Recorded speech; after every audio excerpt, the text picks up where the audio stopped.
Let's go. You're listening to Making Data Simple, where we make the world of data effortless, relevant, and yes, even fun. Podcast listeners, Al Martin, I'm back. I don't think I ever leave, but I'm back. I'm ready to do another podcast with you. Look at this. Here's what I'm going to do to start this podcast. Paul, do you have a beer with you? No, I didn't. I wasn't queued up on this, man. I feel like I should, but I'll make sure to make up for it some other time. Actually, it's a water, but don't tell anybody. It's all good. Hey, let me jump right in. We're gonna have some fun today. I think it's back to Moneyball. Well, we'll see if it's Moneyball. My guest is Paul Bessire. He's been working in predictive analytics for greater than 15 years. He is one of the world's foremost authorities at predicting sports, which is great. I need help with my fantasy. This is going to be urgent as we start. I've came in like third place the last 3 years. So I need something to bump me. I feel like Marty Schottenheimer from the Kansas City Chiefs. I just cannot get over the hump. He is now the VP of Coterie Insurance. And prior to Coterie, he was the VP of Advanced Analytics at Amend Consulting. He's helped mid-market clients like in many sports teams, like that of the Cincinnati Reds and the University of Cincinnati Athletics, make more efficient decisions using data. He's also worked for Western and Southern Fox Sports. He founded and exited his own company, Prediction Machine, which simulated real-time outcomes of over 100,000 events a year across over 100 leagues in seven different sports. Paul lives in Cincinnati, Ohio. I guess that's the Reds and the University of Cincinnati connection. Does that mean you're a Bengals, a Reds, and a Ohio State fan, or help me out here? No, it doesn't. And I know we don't know each other that well yet, but I almost am insulted by that a little bit because I grew up in Wisconsin. I went to and taught at the University of Cincinnati, helped them with their athletic program, as you mentioned. And so, like, Ohio State is about as, like, you can't go further down in terms of what my allegiance is in any sport, let alone in college football.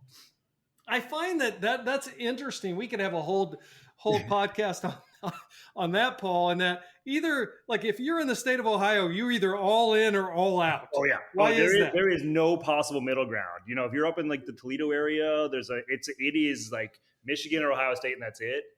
Most of the rest of the state loves Ohio State, but I did not come from, or I'm not from here originally. So I bring my non-Ohio State, very much Wisconsin. Nobody else in the Big Ten is worth my time allegiance with. What about the Reds or the Bengals? It's interesting. So I'm a huge Bengals fan now. Obviously, the city is just electric. You're going to go Green Bay, aren't you? Exactly. But I am a so it's funny because growing up during the Packer, I don't know if heyday is the right term, but we had one Super Bowl win and another Super Bowl loss, and while I was growing up, and then since then another Super Bowl. So my family, everybody in my family owns shares in the Green Bay Packers. So we actually are all not just Packer fans, but Packer owners, which is. Are you a personal owner as well? I am a personal owner. So I'm an NFL owner is probably what you should have said at the beginning of the podcast. So the Bengals aren't worth anything to you. Yeah, well, I live downtown, so it's exciting when the city has the buzz and the energy. Let's just put it that way. Brett Favre is your god, then. He was growing up. We lived with it all. Let's just put it that way. He was every possible extreme every week, and yet that was our hero growing up for sure. Now, is Rodgers a hero or no? Well, I mean, both of them are interesting people altogether, but watching, there's two people. Those two, and of course, I'm extremely biased, but those two, if anybody you could go back and watch in the history of the NFL, those are the two guys that I think are the most exciting to watch. Whether they're always playing great or not, and whether you agree with everything that they might be or stand for outside of it is not the point. But on the field, they both made magic in two completely different ways. I think I would agree with you on Favre. That guy was amazing to watch. On Rodgers, I don't know. He's just a different duck. I think that's the whole thing. It's hard to – I can't figure what he's thinking. I don't know. He sees the game totally different than anybody else probably ever has, and I don't know I don't know what is allowing that to be the case, but it's back-to-back MVPs as well. So you're a sports nut. You must Yeah. be. Yeah. So for the listeners, before we jumped on, I'm sure you could see my Kansas City Yep. football helmet in the back here. And you've done some work in Kansas City. I have. So, as part of the work that I did with Fox and then a couple other startups in the sports data space, and I love just the whole premise of this specific podcast because it's my whole life. It's how to take not just data, but how to take like predictive analytics, the so what of the data, and make it make sense to everybody. And in sports, where all fans are interested in the outcomes of what we might say,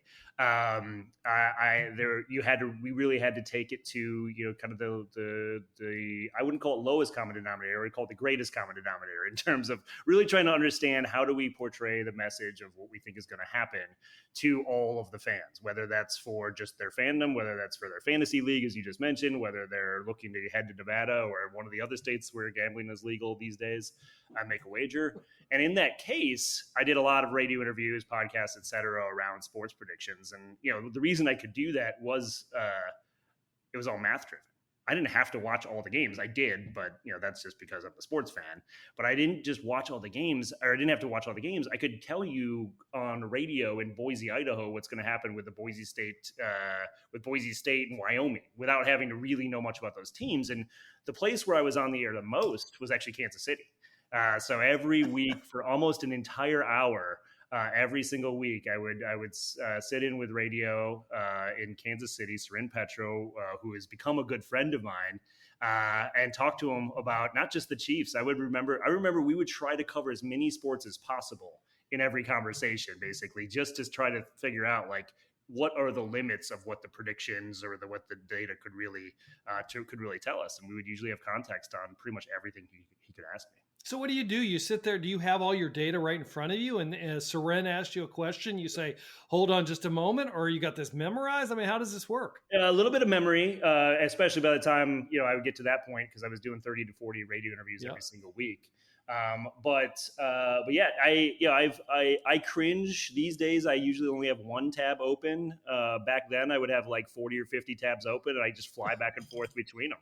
And I could tell you what's going to happen between, or at least what the likeliest outcome would happen between the Kansas Jayhawk basketball team and, the Texas Tech that weekend, while still being able to, of course, obviously, and in those days, especially, but yeah. And then be able to help prepare for the draft. Cause, one of the things that doesn't show up necessarily in my bio, but that I do work in, is I own an NFL agency, and I try to track and project what players are going to look like in their careers in the NFL. So was that when you were doing interviews with Seren Petro, were you part of the Prediction Machine, or is that? Yeah, Prediction Machine, exactly. That was your own company that you created? It was my brother and I, really. And you talk about like the complexity and the sheer volume of data and big data theoretically, right? And 100,000 events sounds like a ridiculous number. And we did baseball, basketball, football, hockey, soccer, 66 leagues in soccer, every horse race in North America. Sounds huge. We never had more than 4 full-time employees and 2 contractors. So with 6 people every year, because of automation, because we put the data to work for us, we could come up with the predictions for all those events. So I'm trying to figure out, who are you? Are you like an insurance guy, a gambler, a tech guy, a sports guy? I love, first of all, I love the question. Second of all, you're gonna force me to be a little bit introspective here. I love solving problems. And here's the thing, I'm lazy. I love solving problems, but I don't want, I'll never forget this, and I'll leave the guy's name out of it because he's just a representation of the whole concept. I remember listening, seminal moment in my life back in like 2004. I was finished up grad school, which was in statistics. And I was listening to the GM of the Cincinnati Reds talk about and thank, he was at his introduction press conference, and he was thanking everybody who had helped him get to where he was. He was 52-ish years old. And he said, I made no money. I scratched and clawed, and I worked my way up, and I got lucky, and yada, yada, yada. You understand where that's going. And I was like, man, I don't want to do that for one shot at a job where you're going to get fired and scrutinized within 3 years. Like, and so that's funny. I thought you were going to say it was an amazing speech. You took a completely different avenue. Totally. And from then on, I was involved in startups where, I had autonomy over what questions I was answering. And I found the most efficient, quickest ways to those answers. I used to I played a lot of poker around that time period as well online. And, the analogy, it was the year of like Chris Moneymaker. And Doyle Brunson, I felt like he was in his 80s then and is still alive today, was one of the best poker players ever. But that's because he had seen the game. He had seen it so many times. He understood what would happen. Bill Belichick is a coach of the Patriots the same way. Greg Popovich, the coach of the Spurs in the NBA, the same way. They just see the game. They spent so much time, and I was like, yeah, but I could analyze 10,000 hands of poker in like an hour. And Doyle Brunson had to spend years getting to that point. Data allowed us to cut corners, and I felt as though I'd love to find the answers to all the same questions those guys are trying to figure out in their minds, but by leveraging technology and information, not by spending the next 30 years of my life just trying to get that one shot at a job that I would have for a couple years, and that would be my legacy. So when you say they see the game, you're saying Belichick, he's like a walking data repository, statistics, and he's doing these in his heads, and he's seen it so many times. I know what the probability of this outcome is in this one minute. That's exactly my point is that I believe that those guys can see it. I also realized I probably never will be. I could watch 10,000 hours of NFL tape and maybe be able to be at that level. But I can crunch hundreds of thousands of plays in NFL history and get to that level much quicker. And that was a decision I made, on the spot. And that's obviously the sports component of it, which was my passion and remains a passion of mine to this day. But to me, that's how you translate data, if you will, into problem solving. And so you still didn't answer my question, though. Did you say problem solver?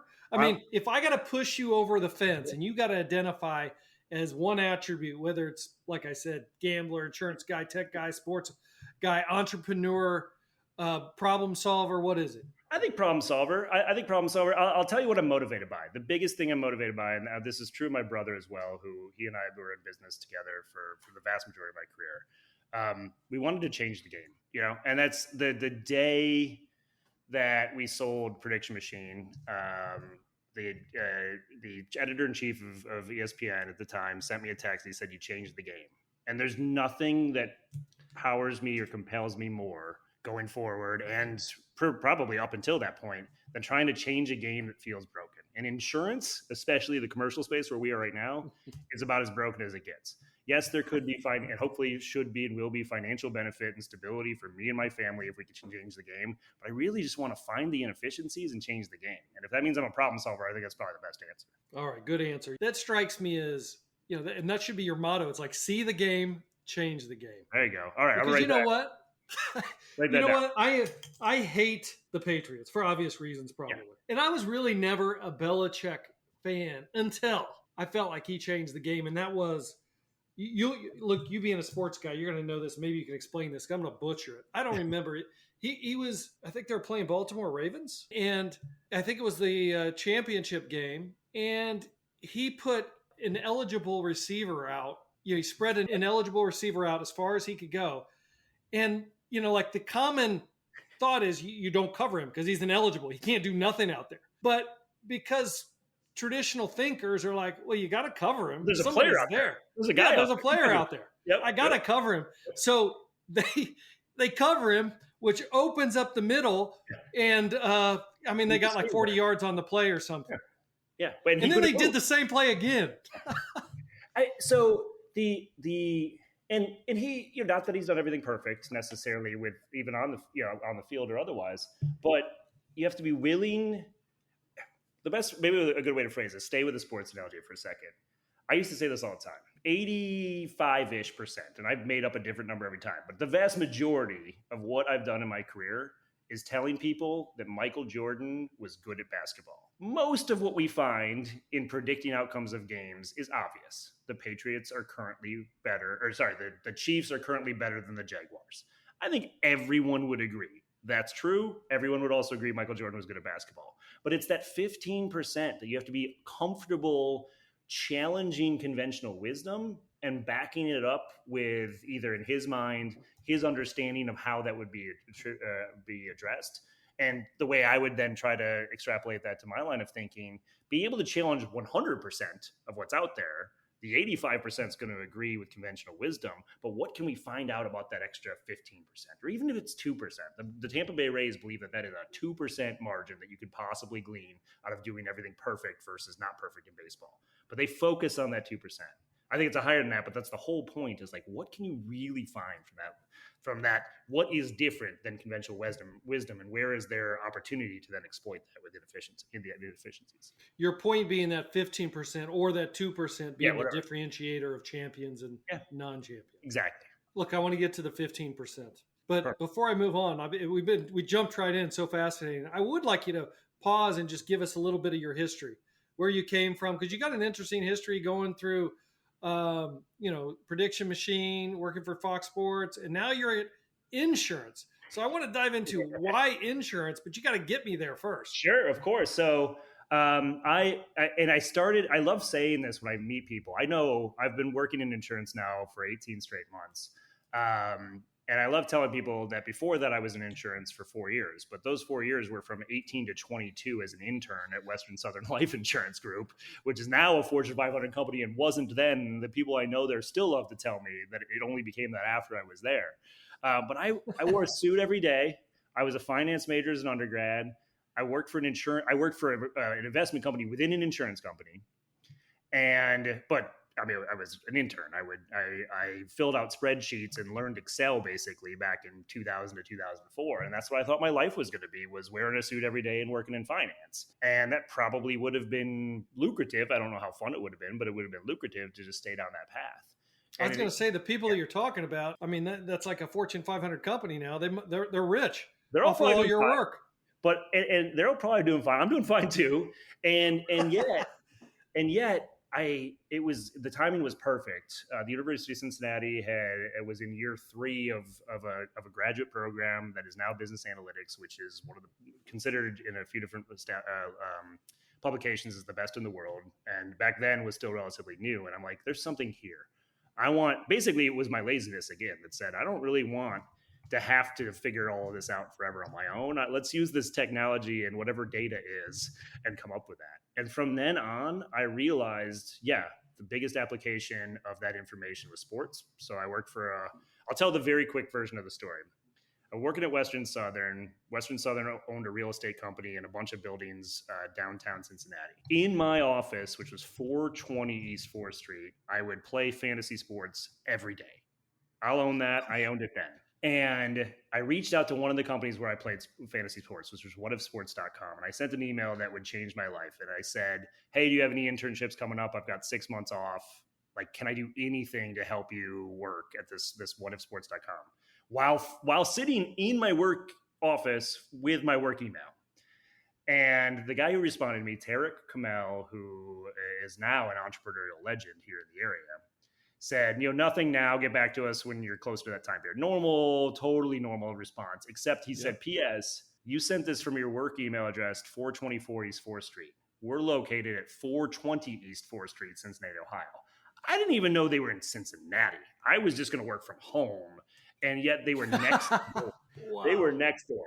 And so from then on, I worked for this. I wore shorts and a T-shirt every day and usually a hat, and talked about sports for the next 17 years of my life. Going from that company, which we did simulation analysis on historical events, who would win between like the 68 Chiefs and the 96 Packers, probably the Packers, but that's not the point. And we had Len Dawson then, man. I was going to say, I'll pay my respect to Len Dawson and say it would at least be close. But, and where we did that to then, that being acquired by Fox, where I worked for a little while, spun off to then look forward because Fox didn't want to get into like the fantasy and gambling potential components of what I was doing. Ran my company for almost 8 years, predictionmachine.com. Taught bracketology at the University of Cincinnati for about 5 years during that span as well. Wow. Which was a real class for credit, and it was a master's level class for most of the time I was teaching it. And I ultimately wanted to kind of move on. I wanted to become a fan again, and I wanted to find another game to change, or at least to try to take my stab at changing. And so, I spent some time in consulting, loved consulting, but I didn't own what I was doing. Didn't end up, the final product wasn't mine. Was able to help a lot of companies and learn a lot in the process, made some amazing partners and friends and met some potential colleagues back then that were great. It helped to kind of mold the data person I am today.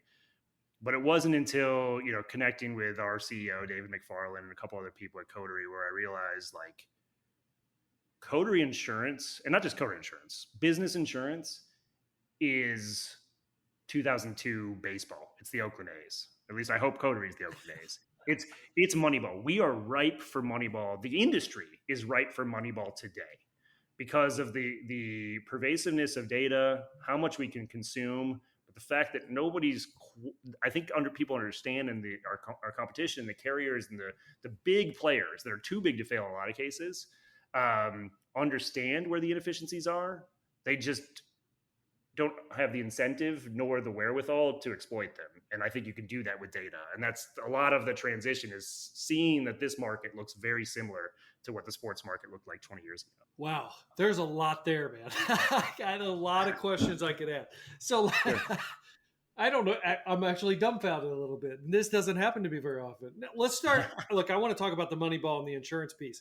But on the prediction machine, that was after Western and Southern?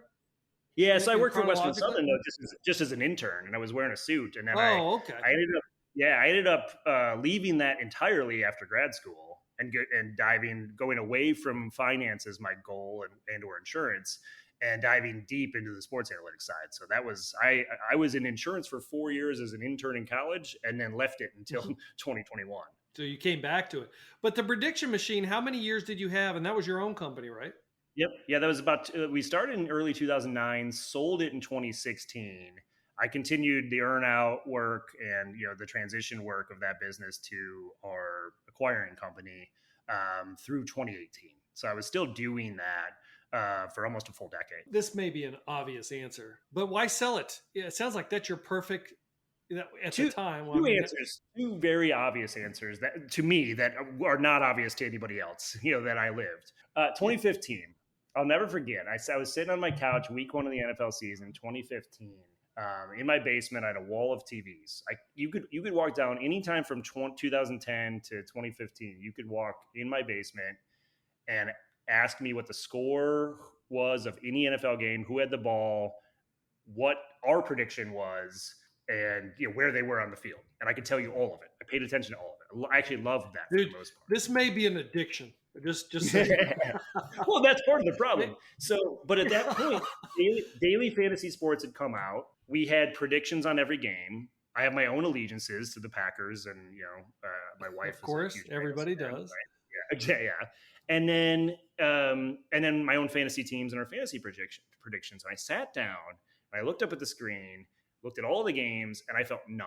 Week 1 NFL 2015. That was a just telling moment to me, because I know almost every play helped and hurt me because there was so much going on that I had predictions on. And it wasn't like you could hedge all of that. All of it just kind of helped a little bit. And some of those things kind of hurt what, I had stake in for my predictions and my analysis and optimization.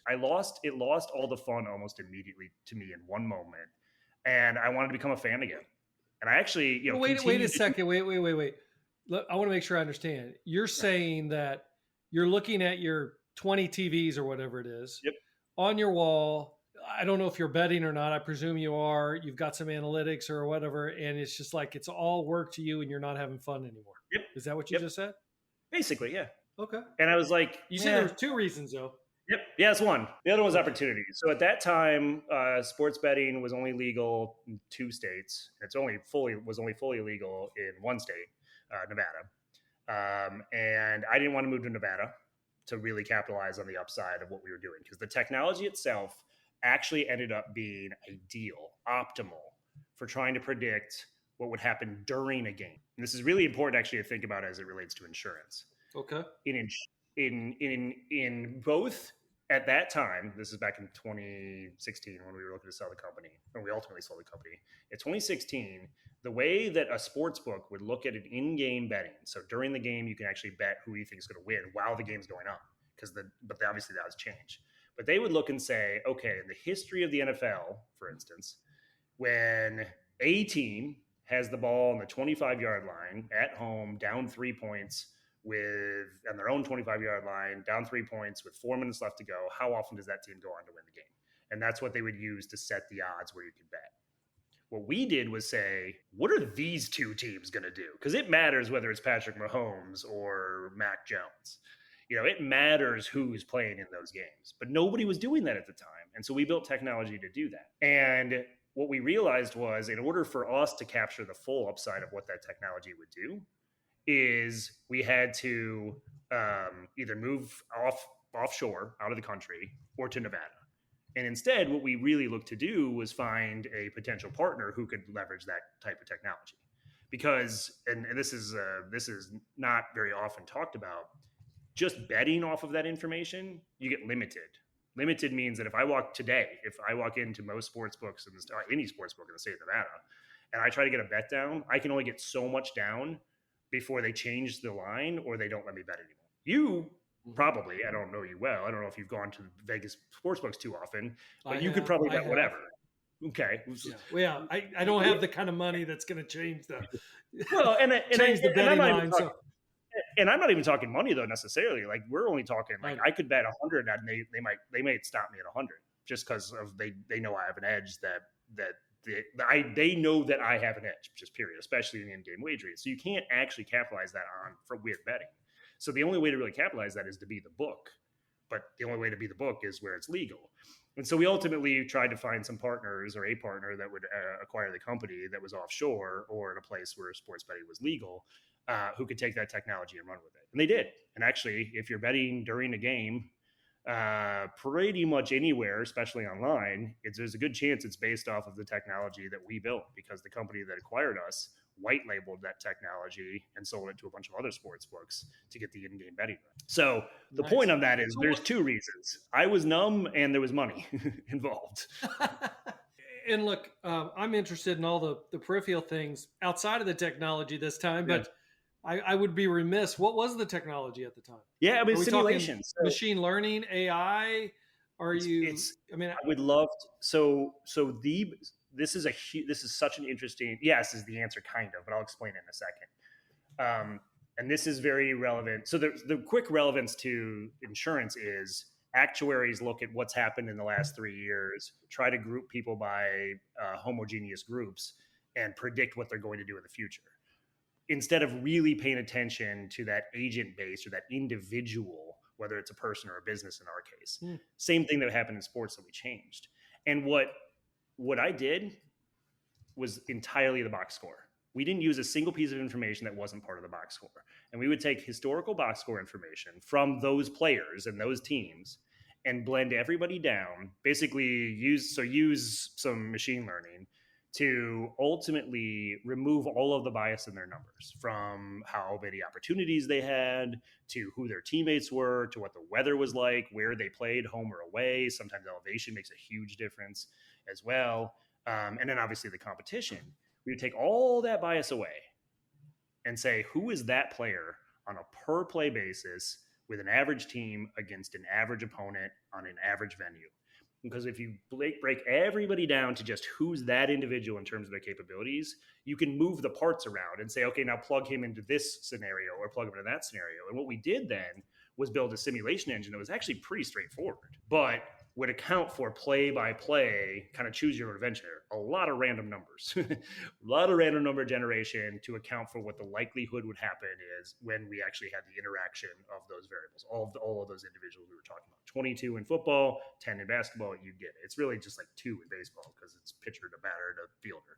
But that is how we built that engine. And there was not a single predictive model that could beat the model we built, period, but that we built off of box score information until about 2019. So it took, the reason that's really relevant is that model, those models that started beating the box score models, we're using data that we started capturing in 2004, like how much spin is on the ball or where the player is on the field in football.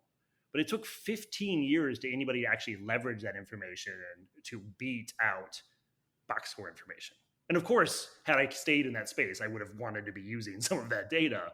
But it's a really important point for me to try to get across here. It's the same thing in insurance as well. We're at the point where box score information is still all that matters. Like, what does this business do? Making sure we get that right. How many employees does it have? What is the revenue? Those things you can answer with data and probably do better than most business owners at actually answering some of the box score information. And still, just getting that right can do so much better than most of the models that are out there. Hey, podcast listeners out here. This is another one I'm going to have to break up. I really enjoy Moneyball. I enjoy behavioral economics, and this has both of it. So we broke it up. First part, we talk about sports. Second part, we talk about sports. It doesn't matter. So hopefully you enjoyed it. We put some data in between. Talk to you next time.